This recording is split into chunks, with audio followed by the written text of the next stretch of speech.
রিতা 2.5% হারে 4 বছরের জন্য কিছু টাকা বিনিয়োগ করেন। সীতা একই টাকা একই সুদের হারে 6 বছরের জন্য বিনিয়োগ করেন। তাহলে সীতা আর রিতার এসআই বা সিম্পল ইন্টারেস্ট কত? তাহলে কি বলছে? সীতা আর কি রিতা, ঠিক? সীতা আর রিতা দুজন ব্যক্তি। তাহলে এবার কি বলছে? এর 2.5% হারে, রিতার হচ্ছে 2.5% হারে ক বছরের জন্য? 4 বছরের জন্য। আর রিতার কত? এরও সেম। তাহলে অ্যাকচুয়ালি যদি আমি দেখি, এরও যা পার্সেন্টেজ, এরও সেই পার্সেন্টেজ, এর যা প্রিন্সিপাল, এরও তাই প্রিন্সিপাল। এক্ষেত্রে শুধু কি আলাদা? বছর আলাদা। তাহলে আমি এক্ষেত্রে কোন দুটো জিনিসকে নিয়ে কাজ করব? অনলি ফর বছর। এর বছর কত?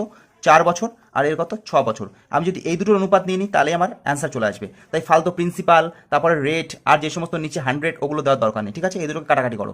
তো 2 দিয়ে যদি কাটাকাটি করো 3, আর 2 দিয়ে যদি কাটাকাটি করি তাহলে আমার 2, 3:2। তাহলে 3:2, option A is your right answer. বোঝা গেল? যখন এই ধরনের অঙ্কগুলো থাকবে সেম বলে দেবে, তখন প্রিন্সিপাল, নিচে 100, পরে রেট, এগুলো দেওয়ার দরকার নেই।